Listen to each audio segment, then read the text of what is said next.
Vaginal discharge ഫ്ലൂയിഡിൻ്റെയും vaginal മ്യൂക്കസിൻ്റെയും സെൽസിൻ്റെയും ഒക്കെ ഒരു കോമ്പിനേഷനാണ്. വജൈനയെ ക്ലീനായും ഇൻഫെക്ഷൻ ഫ്രീ ആയും കീപ്പ് ചെയ്യുക എന്നതാണ് ഇതിൻ്റെ റോൾ. ഓവുലേഷൻ ടൈമിൽ ഈ വജൈനൽ ഡിസ്ചാർജ് വളരെ ക്ലിയറും അതുപോലെ സ്ട്രെച്ചിയുമായിരിക്കും.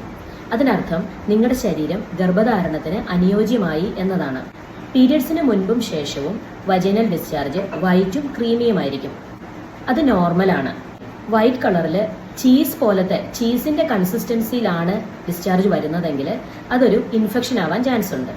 ഇനി യെല്ലോവിഷ് അല്ലെങ്കിൽ ഗ്രീനിഷ് കളറിലുള്ള ഡിസ്ചാർജ് ആണെങ്കിൽ തീർച്ചയായും അതൊരു ഇൻഫെക്ഷൻ ആണ്. ഒരു പെയിൽ യെല്ലോ അല്ലെങ്കിൽ ലൈറ്റ് യെല്ലോ കളറിലാണ് വരുന്നതെങ്കിൽ അത് നോർമൽ ഡിസ്ചാർജ് ആണ്. എന്നാൽ ഗ്രീനിഷ് അല്ലെങ്കിൽ യെല്ലോ കളറിൽ വരുന്നുണ്ടെങ്കിൽ അതൊരു ബാക്ടീരിയൽ ഇൻഫെക്ഷൻ ആവാം. അതുപോലെ തന്നെ അതൊരു സെക്ഷലി ട്രാൻസ്മിറ്റഡ് ഡിസീസ് ആവാനും സാധ്യതയുണ്ട്. ബ്രൗൺ അല്ലെങ്കിൽ ബ്ലഡിന്റെ നിറത്തിലുള്ള ഡിസ്ചാർജ് ആണെങ്കിൽ അത് പീരിയഡ്സിന്റെ തൊട്ട് മുൻപും തൊട്ട് ശേഷമാണെന്നുണ്ടെങ്കിൽ അതൊരു സ്പോട്ടിംഗ് ആയിട്ട് നമുക്ക് കൺസിഡർ ചെയ്യാൻ പറ്റും. അതല്ല അത് പീരിയഡ്സ് ഇല്ലാത്ത സമയത്തും വരുന്നുണ്ടെങ്കിൽ തീർച്ചയായും അതൊരു ഹോർമോണൽ ഇംബാലൻസോ PCOD കൊണ്ടുള്ള ഒരു കോംപ്ലിക്കേഷനോ ഒക്കെ ആവാം. താങ്ക്